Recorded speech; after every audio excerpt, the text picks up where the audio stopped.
ઘણા લોકો જીવનમાં સૌથી વધારે પૈસા અને પ્રતિષ્ઠા સાડેસતીમાં જ કમાય છે.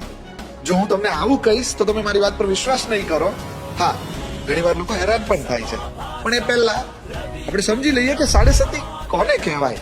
ધાર્મિક શ્રી મારી ધનુ રાશિ છે, એટલે કે જ્યારે ધનુ રાશિની આગળની રાશિમાં, ધનુ રાશિની પાછળની રાશિમાં, એટલે કે વૃશ્ચિક, ધનુ અને મકર રાશિમાં જ્યારે શનિ આવે છે ત્યારે આ 7.5 વર્ષના પીરિયડને સાડેસતી કહેવામાં આવે છે. આ સમયને તમારી લાઈફનો સૌથી ઇમ્પોર્ટન્ટ ફેઝ માનવામાં આવે છે.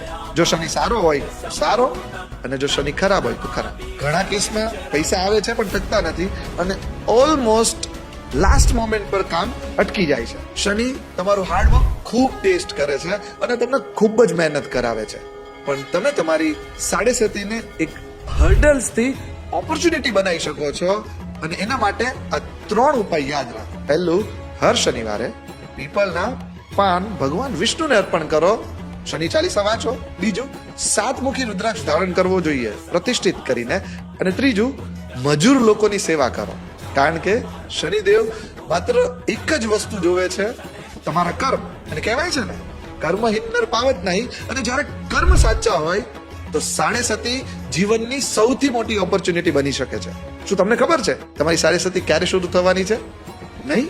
કોમેન્ટમાં શનિ લખો, હવે તમને જણાવશું તમારા સાડેસતીના 7.5 વર્ષનો પીરિયડ કયો છે.